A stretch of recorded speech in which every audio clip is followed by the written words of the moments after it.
नमस्कार, ESPN 9 news में आपका स्वागत है। मैं हूं आपके साथ दिनेश कुमार।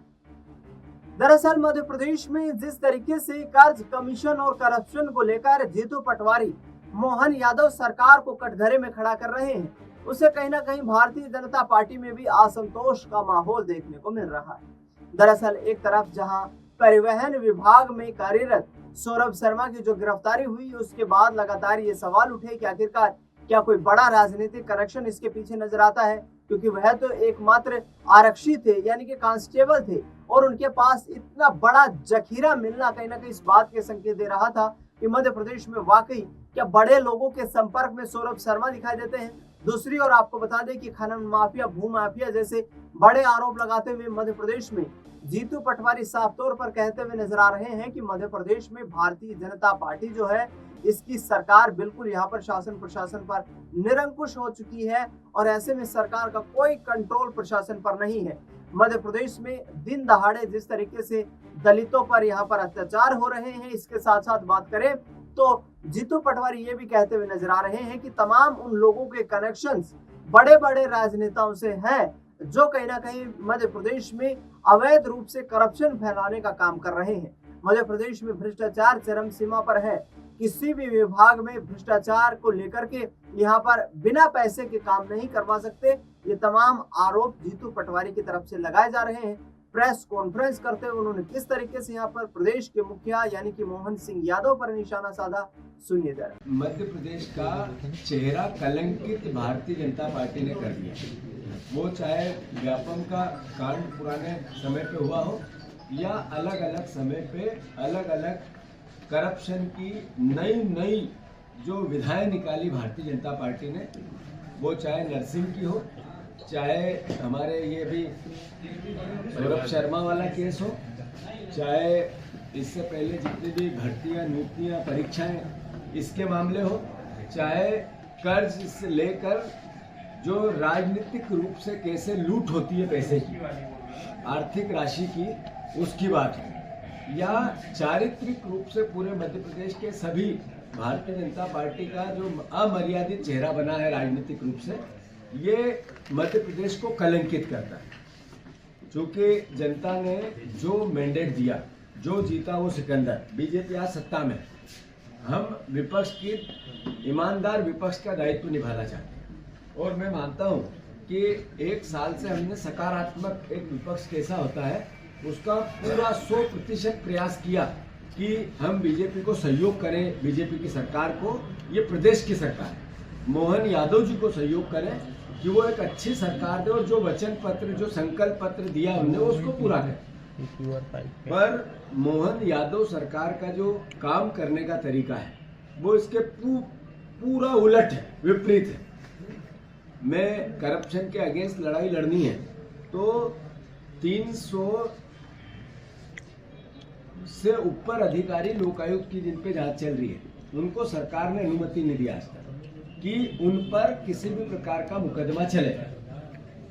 जो आवाज उठाते हैं इस बात की, विपक्ष की भूमिका निभाते हैं, सरकार को संज्ञान में लाते हैं कि इस सरकार में ये कमी है और ये दूर होगी तो प्रदेश का भला होगा। कांग्रेस पार्टी की तरफ से हेमंत कटारे जी उसका एक जीवंत उदाहरण है, जो लगातार सरकार की खामियां, उसके करप्शन, उसके नेताओं का व्यवहार, उसके नेताओं का आर्थिक चरित्र जनता के बीच में लाते रहे।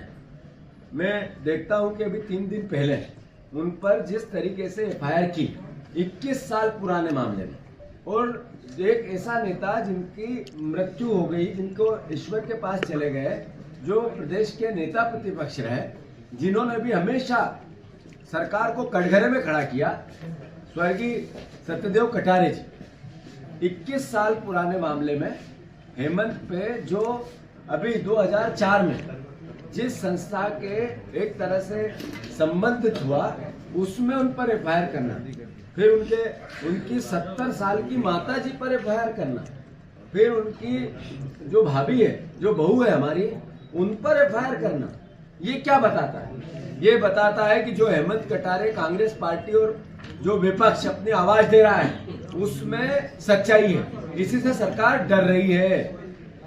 मेरा सवाल है मोहन यादव जी से कि हेमंत कटारे जी पे आपने जो एफआईआर की, क्या ऐसा एक ही केस है पूरे प्रदेश में? इस समय ऐसा अलॉटमेंट नहीं हुआ था? और फिर सबके साथ एक जैसा व्यवहार क्यों नहीं हुआ? जिन अधिकारियों की इसमें संदिग्धता थी उनको आपने क्यों छोड़ा? आपका सीधा सीधा मामला बनता है कि आप राजनीतिक प्रतिशोध से बात काम करना चाहते हैं। मैं चुनौती देता हूं मोहन यादव जी को।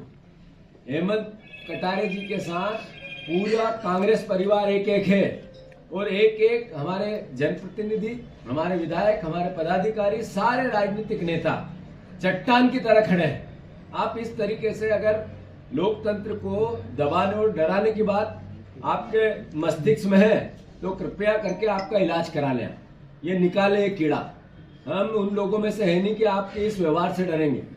और जहां तक प्रश्न है इस पूरे प्रकरण का टेक्निकल, ये सिविल का मामला है। आपने नहीं, ये अपने सिविल का मामला है, तो आपने इसको इस तरीके से क्राइम प्रेजेंट करके क्या कहना चाहते हैं? क्रिमिनल केस करा क्यों आप? अगर ये सिविल का था तो सिविल की तरीके से इसका आर्ग्यू सरकार की तरफ से हो सकते थे और कोई गलत बात थी तो उसका कोर्ट संज्ञान लेती। पर ये एफआईआर करना सिर्फ मैसेज डराना। तो मैं समझता हूँ हेमंत का जैसा व्यवहार है, जैसा उसका स्वभाव है, वो डरने वालों में से तो नहीं है। अरे सच तो ये था कि प्रेस कॉन्फ्रेंस लेके उन्होंने कुछ साक्ष्य दिए और भूपेंद्र सिंह ने कहा मैं राजनीति छोड़ दूंगा। उस दिन से चुप हो गए। आज वो राजनीति कहाँ है? छोड़ी कहाँ है? इस्तीफा कहाँ है? आपके नेताओं का चाल चरित्र चेहरा हो कैसा गया है?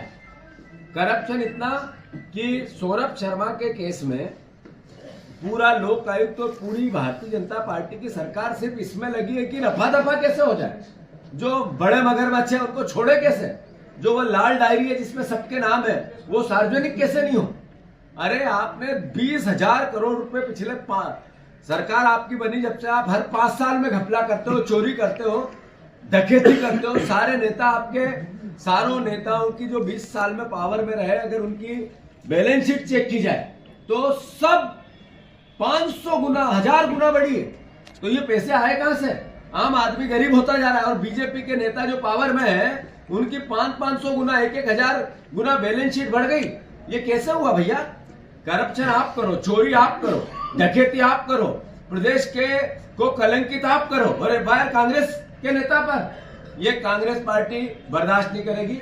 तो सुना आपने जिस तरीके से जीतू पटवारी हमलावर होते हुए दिखाई दे रहे हैं। ऐसे में मुख्यमंत्री मोहन यादव के लिए चुनौती बना हुआ है, क्योंकि करीब 14 महीने का वक्त गुजर चुका है और ऐसे में भारतीय जनता पार्टी की सरकार पर जीतू पटवारी लगातार ये कह रहे हैं कि बीजेपी के लोगों से पूछिए कि जो चुनावी वादे पूरे करने का यहाँ पर पहली कैबिनेट में ही संकल्प लिया गया था, अब तक उन चुनावी वादों का क्या रहा? आखिरकार क्या वाकई में अब मध्य प्रदेश में कोई बड़ा राजनीतिक फेरबदल करने की तैयारी यहाँ पर जो है पार्टी हाईकमान करती हुई नजर आएगी? क्योंकि कांग्रेस पार्टी का दावा है कि आने वाले 1 साल में हम संगठन को मजबूत करने का संकल्प लेकर चल रहे हैं और संगठन की मजबूती के बल पर ही आगे आने वाले वक्त में मध्य प्रदेश में सत्ता का परिवर्तन किया जाएगा। देखना दिलचस्प रहेगा कि व्यापम घोटाला या फिर नौकरियों के आरक्षण को लेकर छिड़ी इस जंग में कांग्रेस पार्टी किस तरीके से भारतीय जनता पार्टी के खिलाफ एक माहौल खड़ा करने में तैयार हो पाती है। आरक्षण के मुद्दे को लेकर लगातार यहाँ पर मोहन यादव सरकार को घेरा जा रहा है और जाहिर तौर पर यहाँ जिस तरीके से जीतू पटवारी दिन प्रतिदिन जो है तमाम जिलों में पहुंच रहे हैं, तमाम अपनी पार्टी के कार्यकर्ताओं से मुखातिब हो रहे हैं, उससे कहीं ना कहीं सरकार की छवि पर आगे आने वाले वक्त में नकारात्मक प्रभाव देखने को मिल सकता है। फिलहाल इस खास कार्यक्रम में इतना ही। देश दुनिया से जुड़ी तमाम बड़ी खबरों के लिए आप देखते रहिए SPN 9 न्यूज।